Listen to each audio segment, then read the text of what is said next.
What is love in early years practice? For me, it is listening to children. It's like being attuned to what a child needs, being there for them emotionally. Love is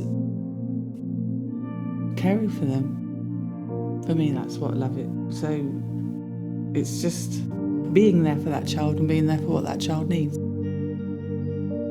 That's it for me. The love is just going in and try to change somebody's life. Trusting the children and being very, very open and almost respecting the children more than I respect myself, because basically the children are human and I love them as humans and I love them as the future of humanity. For me, love and care is about being respectful, basically. It's about being respectful to them seeing us be respectful to each other, being respectful to their parents, and just being warm. There's just a taboo about it. It's just kind of banished, isn't it? Love is something that's a bit confused. I think it's confusing because you're not allowed to think about it and you're not allowed to talk about it, so nobody really knows what anybody else thinks about it. And that makes it impossible to understand in itself, doesn't it? You say the word care and everybody agrees that we care for children. You say the word love and people find it that there's like a safeguarding connotation to that. And it's a bit taboo. It quite often, because it's kind of outlawed, isn't it, to have any emotional connection with the children,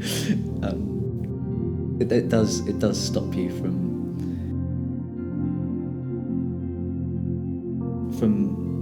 treating them as they deserve to be treated, to be honest. It's really an issue to me, really an issue that we're going to die out love and care in the early years. There are certain settings that they're not allowed to pick children up, they're not allowed to cuddle them. I don't think you can describe it. It's hard to explain, isn't it? I don't know whether I'm talking about something that's real here or whether I'm just making it up. I prefer to be with children. I find that the children are the easiest thing for me, so I just prefer the children. I think, and perhaps that goes back to that strong relationship that I have with the children, not necessarily because of their individual personalities, but just because they are children, and I trust children more than I trust adults, so I can be myself when I'm around them. Within the early year, it's such a challenging to how much can love that child need. Is cuddle enough? Yeah, it's enough for some, but not enough for some. It sit down and listening enough? Yeah, for some, but not for all. And knowing at that moment what that child might need. You know, and some children don't want to be cuddled, some children don't want you to pick them up. Some children, when they're sad, just want to be on their own. And it's knowing how to support them. That's, for me, is also part of love and care. It's about knowing them and understanding what they need in that moment. We love the children. We do. We want them to. It's priceless when you see them smile and engage with you. And then kind of the whole of my practice being motivated by this love for humanity and this real affinity with the children and affinity with everything that they do, because they're a part of the world and that means they're a part of me. It's a warmth and it's a deep affection. Those moments when kind of you feel like emotionally you're in sync with the child and you're both kind of working together as kind of like two people in a strong relationship, as opposed to people who kind of coincidentally know each other. To respond in a way that a child feels valued and respected and loved, you fill up their emotional tank and basically you're making them feel safe, secure, emotionally well. It's an empathy, you know, and I have to say, you know, there's sometimes something's happening and a child is upset and it's almost made me cry. That, I guess, is an example of my idea of love, which is that just that trust in her and that love for kind of her and whatever she says, regardless of what it is, because she's a human being and I kind of have an affinity with her. Sometimes I get really frustrated because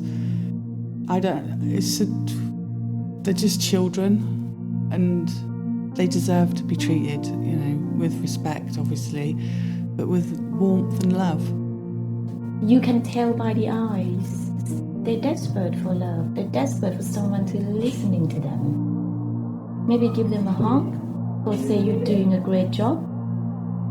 They're desperate. But children do need physical touch, and they need to be, if they want cuddles, and they need to have that cuddle, especially now after COVID, I think. I mean, how can you not cuddle babies and things? That's how they feel secure.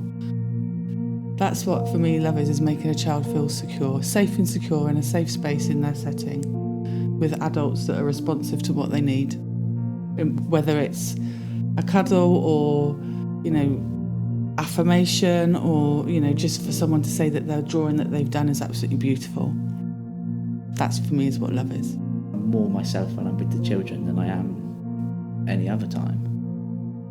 I just feel they're just little people with huge emotions and big feelings, and they just need someone to understand them and to love them. They need to feel loved. Doesn't mean that we do love them, but they need to feel that they are the most important thing.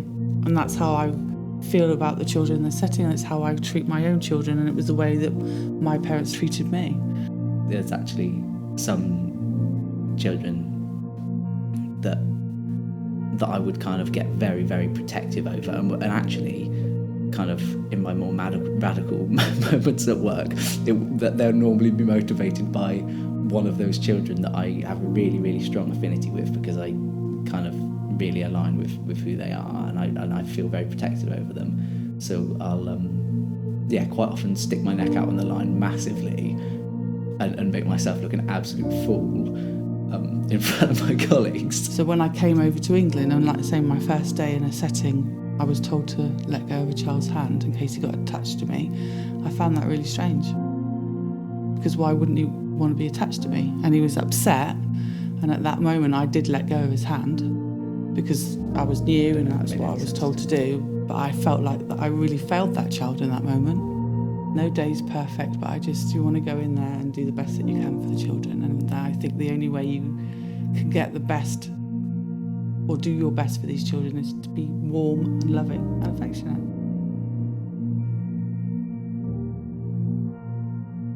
That felt like a massive emotional revelation.